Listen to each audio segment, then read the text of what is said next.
will bring you into the land which I swore to give to Abraham, Isaac, and Jacob, and I will give it to you as a inheritance. I am the Lord. So notice that these people in the narrative that we reading were in a bondage, in the Egyptian bondage or whatever, and God said He was going to redeem them and bring them out of this captivity or captivity or whatever, and give them this land. Now, when we read in this 10 Commandments, let's further this so we can stay in the narrative. Let's find out what the 10 Commandments was, who He gave it to, and what was the purpose of it. This is all literal reading, all contextual reading, and not me saying it's an allegory, not me explaining it spiritually, just taking it for what it say. This is Exodus chapter 34, and this is verse 27. It says, Then the Lord said to Moses, Write these words, for according to the tenure of these words, I have made a covenant with you and with Israel. So God now made this covenant. What's this covenant that He made? So He was there with the Lord 40 days and 40 nights. He neither ate bread nor drank water. And He wrote on the tablets the words of the covenant, the 10 Commandments. I'm not in that covenant, Kool Man. He gave them that covenant, which was the 10 Commandments. Now, like I said, if you want to read that covenant and you want to read the scriptures and you want to apply that, go right ahead. But why would I apply something to a covenant that I'm not in? I'm not in that covenant. So them rules don't apply to me. And I feel like anybody that would try to take those rules and apply to them and they ain't in that covenant has a mental problem. And I agree. They got a mental problem. I totally disagree with the thought of that. Let me ask you just to see how consistent your statement is with what you say that you stand on, Bleedo. I'm just gonna run down these real quick, and you tell me what's your thoughts on this. The first one is, "Thou shalt not have any other gods before me." Do you believe you should have other gods before the one true God? That ain't that question right there. Got nothing to do. I'm asking you what's your position on that. Well, you using words like the one true God and all that. That ain't in what you just read. So there's only one God that's true. So when it comes to having other gods before God, do you hold to that, or do you think no, it's okay to have other gods before God? Like I say, it depends on how you look at that. So I don't. Like I say, what is other gods? Like what do we? That's irrelevant. Keep it simple. It's not irrelevant because you ask it, because you want me to go Brother, outside. You're complicating something that's simple. I'm not, bro. You won't listen to what I'm saying. You want me to go outside of the context of what you're reading and then impose it on myself. Don't go out. Okay, don't go outside the context. I'm not in that. Okay, so cool. So I'm not in that narrative. So now, so what's your thoughts on this? Thou shalt have no God, no other gods. Do you have other gods before God? Yes or no? Wait, I got you real quick, bro. Let me answer your question. Now, in the context of what you're reading, no, they should not have other gods before the God. I'm asking about you, Bleedo. I'm not in the narrative. I'm not in the narrative, Don't bro. Put so yourself in it, bro. Stop. You're doing too much. I'm just simply asking you a personal question. Do you have other gods before God? Yes or no? Nah, I'm God, so ain't nobody before. All right, second. That's fine. That's fine. Okay, let him have that. He said no, he doesn't have any other gods before God. He's God. That's how he sees it. Okay. So the answer is no. The second question is, "Thou shalt not make unto thee any graven images." Do you create images and make those before God? Make graven images. So yes. Don't apply to me, bro. I don't know. Okay, so that's a no as well. The third one. I'm not engrave, bro. I'm just saying. I don't do none of that. I appreciate your honesty. So there's a no to that one as well. What about "Thou should not take the name of the Lord God in vain"? Do you take God's name in vain? I mean, he don't intend to. If he does, do you, Bleedo? Hold on, let me get Bleedo's response. I don't even know what it means, bro. Like, what does that mean? Take God's name in vain? You don't know what taking the Lord's. So in other words, taking his name in vain. I guess, Juan, what would be a good example of taking the Lord's name in vain, would you say?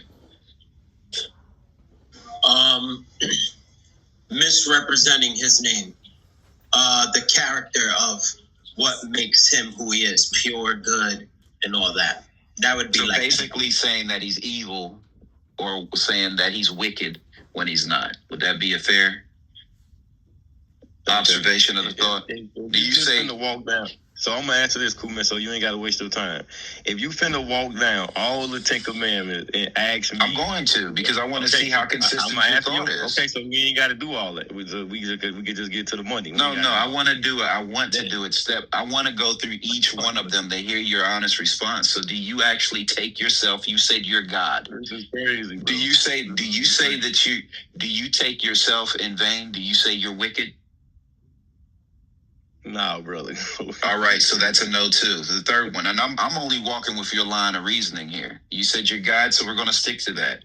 So 4, it says, now this one, it says, remember the Sabbath day to keep it holy. Do you have a day of rest throughout the week, the work week? No, I don't. But you work every single. No, hold up. I'm gonna ask you. Is that good for, bro? Listen. Do you work every single day of the week? Yeah, I work every day, bro. Yeah. You work a 9 to 5 to pay your bills every single day of the week. Labor work. I got a studio. Yep, I got a job. I'm not talking about. That's my business, bro. It's my job. Listen to what I'm saying. Okay, when it comes to labor work, it's 6 days of labor. Work means you work and get paid. Yes, it doesn't just mean you work and get paid, because I get paid on days that I don't work as well, and I don't have to be doing labor work. I labor every day, bro. So you can take that and have it. We all labor every single day, brother, but it's not always for pay. Okay, well, I labor every day for pay, bro. So I'm just saying, but is it okay? All right, I'm done even asking. I'm done even asking the question, because you have a way to speak around and over the reality of life. Period. Hey, Kool Man. And that's fine. If you somehow got a pass when you don't. I just said, well, Kool Man. I just said that. Is it okay to have a day of rest or a couple days of rest from your job? Yes, I'm answering your question, but you can't make me. No, that's not. You can't make me not. You can't make me have a day of rest. I don't have one. Okay, that's fine. I don't have. You're the only human being I know on earth that does not have a day of rest. The only one I've ever heard of. Only one I've ever met. The only one. I don't have a day of rest. A day of rest. Listen, a day of rest doesn't mean that you do nothing. I don't know why that concept is in our head. It doesn't mean that you don't do any work at all. What the scripture says, it's 7 days of labor, 1 day of rest, meaning the consistency of what you do each and every single day at a certain point, whatever that may be, that you have a break within that at some point, a day of rest within that. So if you're one of those that doesn't have a break within that, that's fine. You're just being hard-headed.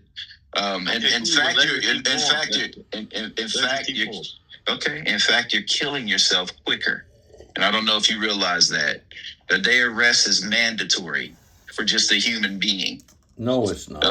It is mandatory for a human being to have a day of rest. That's not. Mandatory. That's fine. Given to them. It wasn't for everybody else. Bob, you in the way.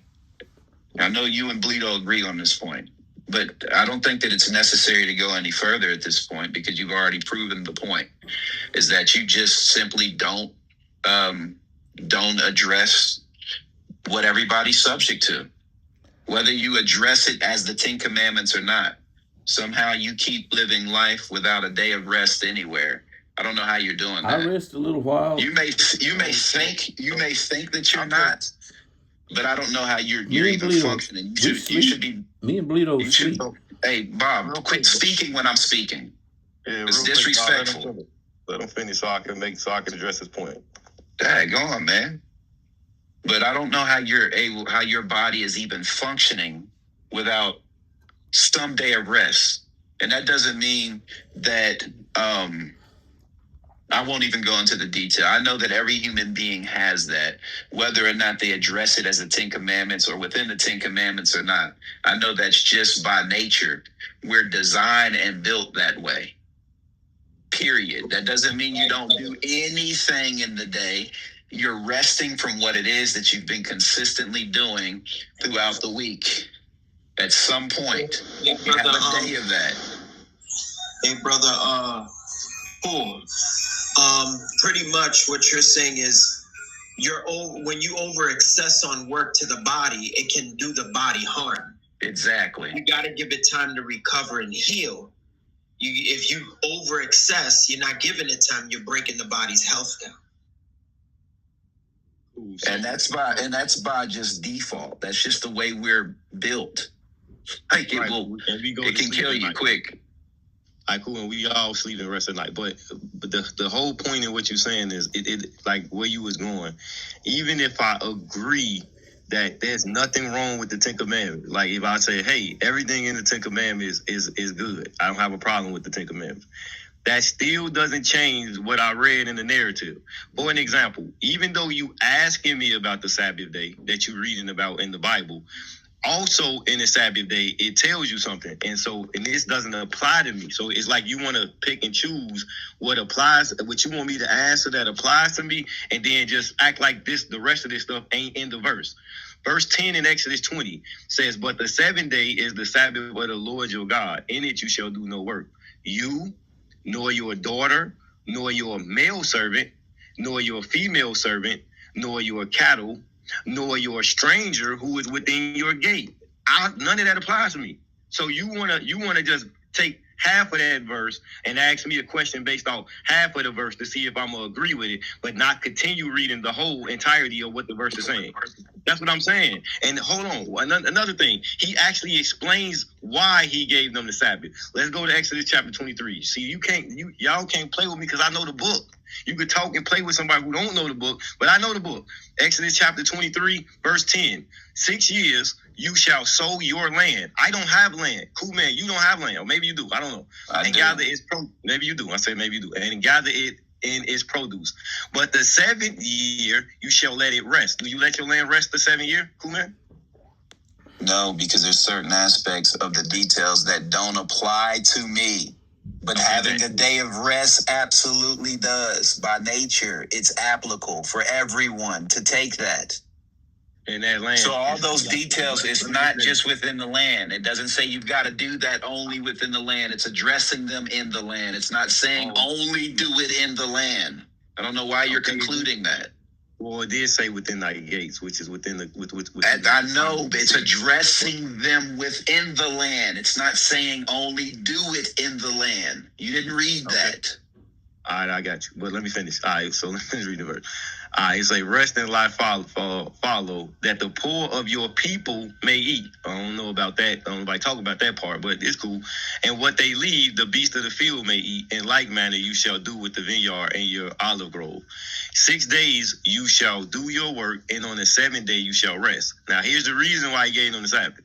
That your ox and your donkey may rest, and the son of your female servant and the stranger may be refreshed.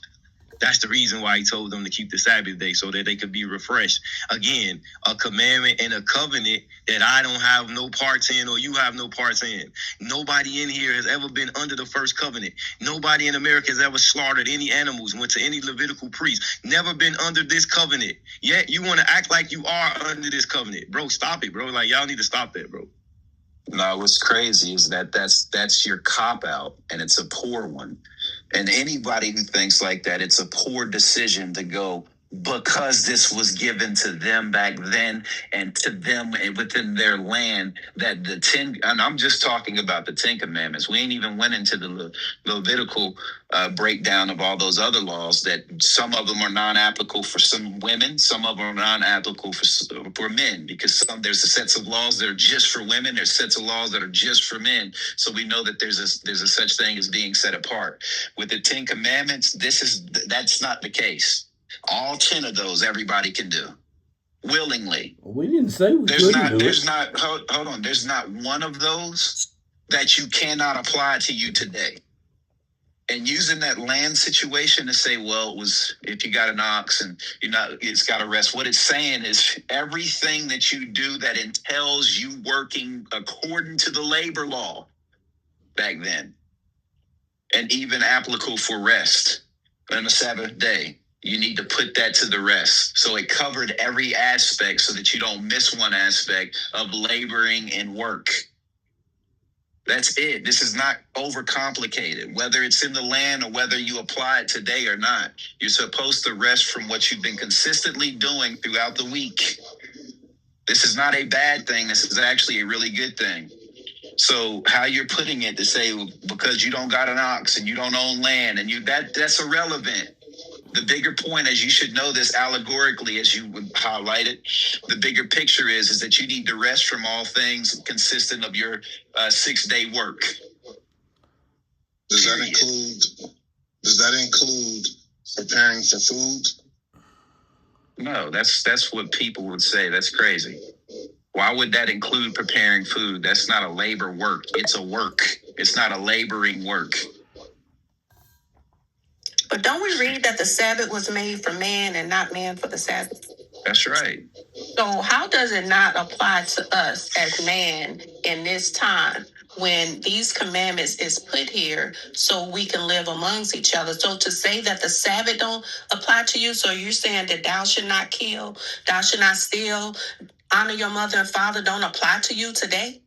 That's what I was walking them down, but I stopped at the Sabbath because of what he's doing with the Sabbath day. Can't pick and choose out of here and what don't apply. All of this apply to us because we are the creation. We're a man. All of us, male and female. No. Facts. No, I think the way that works. Facts. Here's the and when you read that verse 10, it says, but the 7th day is the Sabbath of the Lord thy God, in that thou should not do any work. It says thou, that would be you.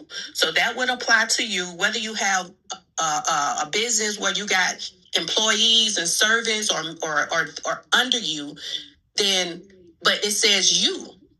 Thou is you. No, not me and Bleedo. He won't. Yeah, they're not going to see it like that, Sister Tar. The thou is only talking to the people in the Bible. That's the people at the mountain. Then they might as well throw their whole Bible away. Don't even use nothing in the Bible. That's the cop out. The people at the mountain. Anybody, and honestly, hold on for 2 seconds, guy. I'll let you get in there. But I don't see how anybody can say that they serve God and dismiss the 10 Commandments. You're a bold-faced liar, is what it would. And this is for anybody, even myself. You don't apply those, at least at bare minimum. You don't apply those 10 Commandments, you are a liar saying that you serve God. And then when you look at Jesus, he definitely didn't go against the 10. He stayed consistent with it, but he went against their understanding of the Levitical. That's obvious. He did things and he still didn't break the law. They tried to get him to break it. They tried to accuse him of breaking it, and he still consistently did not. And they couldn't stand it because somehow he was able to maintain all of them and keep them intact. And he didn't even have to exercise all the laws to keep the law. All right. Such as the law for the women, such as the law of sacrifice for animals. For his sin, he didn't do that. So there were certain things that he didn't have to do, and he still kept it. So again, what I'm pointing at is that anybody who says that they love the Lord, but you would be set apart though, Bleedo, because you said you said you are God. So, and that's I get it. I think, but it still isn't going to dismiss your approach on dismissing the 10 Commandments. Like you really are making yourself to be God, because you're dismissing what God actually gave that is applicable for everyone to standardly live by. If you're going to serve God that is not yourself. Go ahead. So Kool Man, look, you God too, but listen, you all of God, but I'm not separate from everybody. We all one. But what I'm saying to you, Kool Man, and again, this is why I don't have these conversations no more on this app, bro. This is the very reason why I left. I said I brought out Pardes, which is the 4 levels of interpretation of the scriptures. The Peshat is the literal, simple way of reading the scriptures. I went to the literal interpretation of what I'm literally reading. And you just went to what you do, how you keep this. It's not about what I do. It's what we're both can read. Now, I'm sure you got at least an 8th grade education. All of us, I'm sure, in here got at least an 8th grade education, or at least I hope so. So we were taught how to read and comprehend what we read. We all had to take an Iowa test or a test that shows that we can comprehend the basic things that we're reading.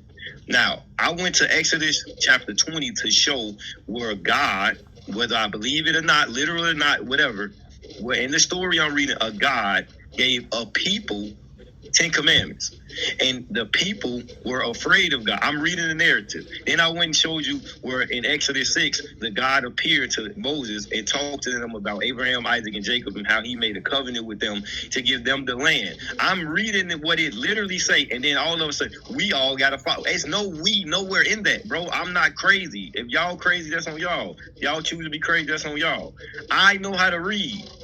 I don't need nobody to go. I don't need a pastor to break simple stuff down to me. And I'm sure none of y'all need a pastor to break simple stuff down to you. But if y'all choose to, it's on y'all. You should know when they say, and the man was born of a virgin. The Bible literally say the man was born of a virgin. Whether it's an allegory, whether it's not, it say that. If I'm reading Superman flies in the sky, whether I believe it or not, it say Superman flies in the sky. That's what it literally means. But y'all play games with the text and try to argue about this stuff all day. But how can you say you God, but you don't believe the word of God? Wait real quick. The Sabbath day that we talking about and the 10 Commandments that we talking about says it was a covenant that was given to a people. Simple, bro. Now, I'm going to read one more verse to show you that, again, me literally reading the Bible, but what it literally say has literally nothing to do with me.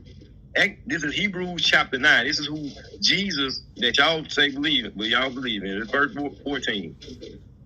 How much more shall the blood of Christ, who through the eternal Spirit offered himself without spot to God, cleanse your conscience from dead works to serve the living God? And for this reason, he is the mediator of the new covenant by means of death for the redemption of the transgression under the first covenant, that those who are called may receive the promise of the eternal inheritance. So who is under the first covenant? Who is the people that was under the first covenant that we just read? The children of Israel. Who did he give the new covenant to? Didn't he give them to the same people? No, it's me and Bleedo.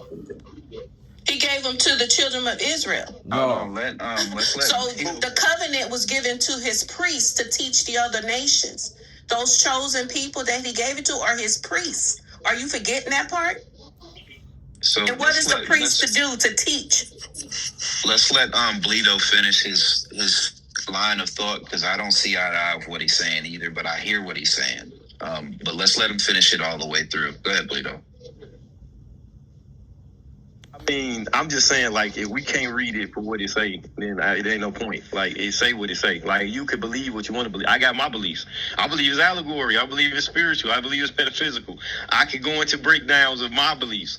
I'm talking about what it literally say, who is literally addressing, and who is literally talking to. If we can't read on that level, it's nothing else I can do, bro. There's no point in me even talking, because we're not going to agree, because we can't sit down as adults to read what it literally says. We got to go into what we believe.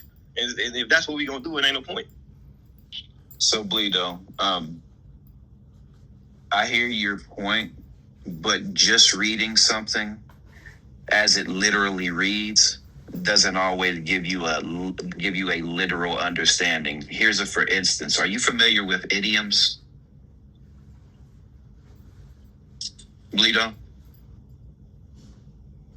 Yeah, my bad. I stepped away from the phone. I heard you, but I didn't hear you fully. I said just reading something as it reads does not always give you an understanding of what it means. Are you familiar with idioms? And this isn't in every case, right? But this is just a for example.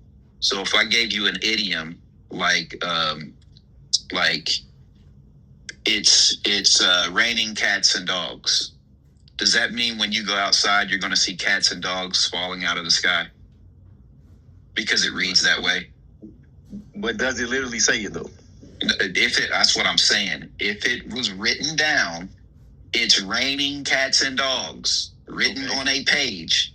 Does that mean that when you go outside, it's going to be raining cats and dogs?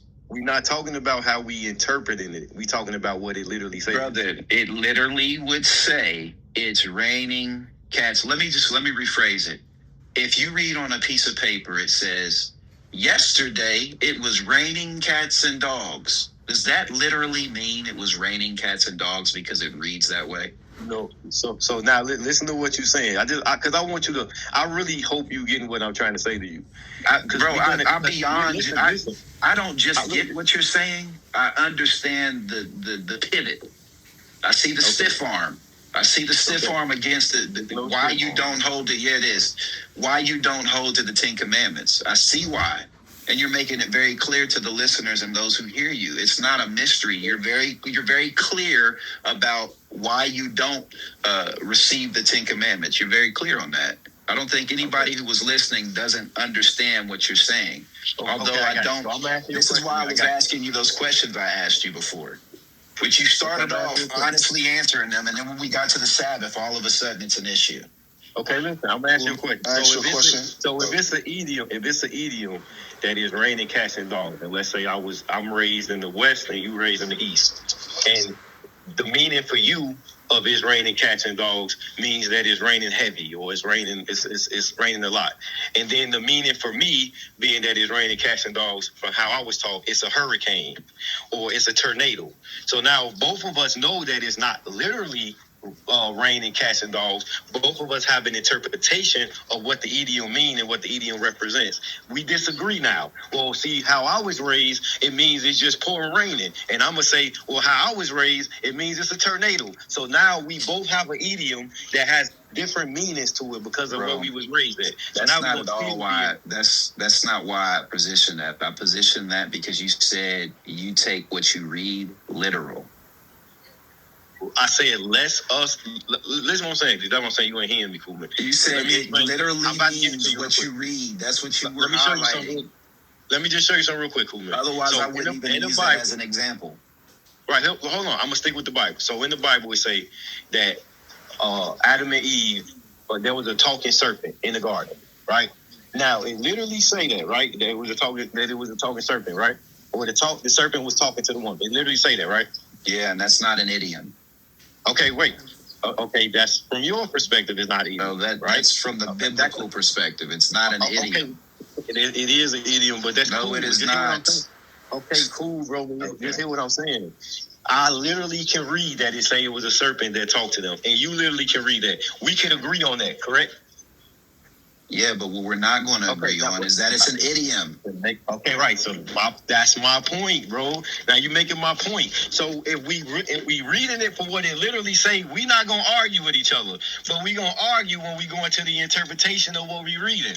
I'm trying to get away from going into interpretations, so we don't have to argue, and let's just stick to what the text literally says. So for some reason, Christians, Hebrew Israelites, religious people don't want to do that because they don't know how. They only know how to put themselves in the text.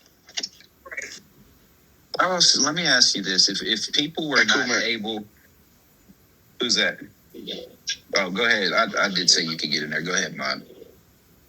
Yeah, I just wanted to be real quick. I was listening to your conversation. You guys were talking about the Sabbath, and I asked whether or not cooking or preparing food was considered work. And that is considered work in the Bible. I think in Exodus chapter 16, and then I think in Exodus like 30-something, it specifically states that. That's why they were required to have everything prepared on the 6th day. So based upon your argument with Bleedo, if everyone prepares food every day, would that mean that you are working every day, or would you be one of the ones who does not prepare food every day? If that's what you're doing in labor, meaning to say that that's your job, okay, that's your consistency throughout the week, you should break from that. That's not the consistency of everybody. I don't cook every day, but I cook. So cooking alone in general is not necessarily applicable as you're putting it. like how you're thinking. That don't mean that you're not supposed to cook something on the Sabbath, as some would falsely represent and say. That's not the case. It doesn't mean that you don't do anything on the Sabbath. If that's the case, then you shouldn't walk. You shouldn't talk, because you're exercising your jaws, and you do that every single day if you do talk. So come on, man. Like, we make things that are simple complicated for no reason. So blanket statement saying you shouldn't cook on the Sabbath is incorrect, sir. What do you mean? I didn't give you a blanket statement. I just said that's what the scripture says. The scripture told them that they had to prepare the food and stuff on the 6th day and not on the Sabbath. And that's because that was the consistency of what they were doing for laboring throughout the week. That was a part of their routine, a part of their process, a part of their way of living. Okay, and it's a part of, I understand that. But what I'm saying is, just by the logic that you were using earlier, though, you got people who cook every day because they don't eat fast food, for example. And that is part of their daily routine to work and prepare good food for their family every day. Then they should take a break from that on the 6th day. On the Sabbath day. Yeah. Sorry. They should take a break from that. Well, we can't make the Sabbath be what we want. We have to read as the scripture has said, but it does say to prepare on the 6th day for the Sabbath, for the Sabbath day. And that's what you should do. So that means that you don't cook on the Sabbath, because you're going to prepare on the 6th day. He said, whatever you have, lay it over for the morrow, and that what you eat. So that's what I was saying. Then that's what you should do. And it also tells us in Numbers. It doesn't say don't cook on the Sabbath. It doesn't. It say says that. Don't kindle a fire. It doesn't say don't cook on the Sabbath. You're not going to read that. You can say that's what it means. That's fine. I was referring to her. No, she brought up about killing the fire. That's how you would prepare food. Okay, that's not how everybody prepares food, period. You can pick grapes and eat grapes with no fire. You can eat fruit with no fire. You can eat vegetables with no fire. Right, you can eat that stuff, but you can't cook. And you can go cook it. Oh, okay, as far as like... No, but even gathering it, though, there's just certain things that you could... Right. Preparing food is not rejection on the Sabbath day. You can prepare your food. If you're going to pick grapes, if you're going to pick fruits, vegetables, natural things, it does not forbid that.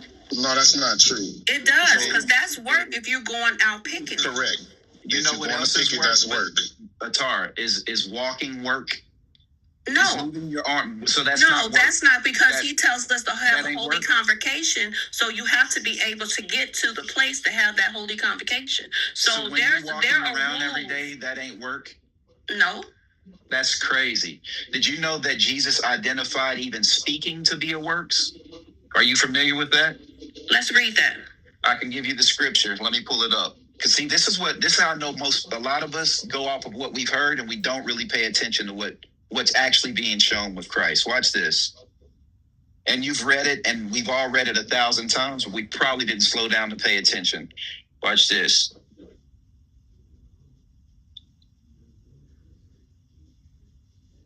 Give me 1 second.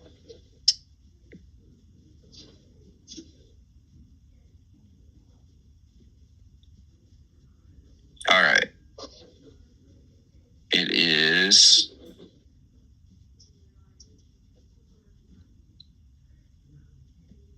All right, it's John. And Bob, you can cover your ears because I know you don't like John. All right, John 12, and you can meet me at this address, 49. I'm going to read. It says in 49, matter of fact, I'll start above that. I'll start at verse 46. It says, and this is Jesus speaking here, if y'all don't know that. It says, I am come a light into the world, that whosoever believeth on me should not abide in darkness. And if any man hear my words and believe not, I judge him not. For I come not to judge the world, but to save the world. 48. He that rejecteth me and receive not my words have one that judgeth him. The word that I have spoken, the same shall judge him in the last day. 49. Listen, for I have not spoken of myself, but the Father who sent me have given me a commandment. What I say, this is not it. Hold on, this is the wrong verse. Y'all forgive me. But that is him speaking there, but that's not what I'm looking for. Give me another second. Sorry. My apology.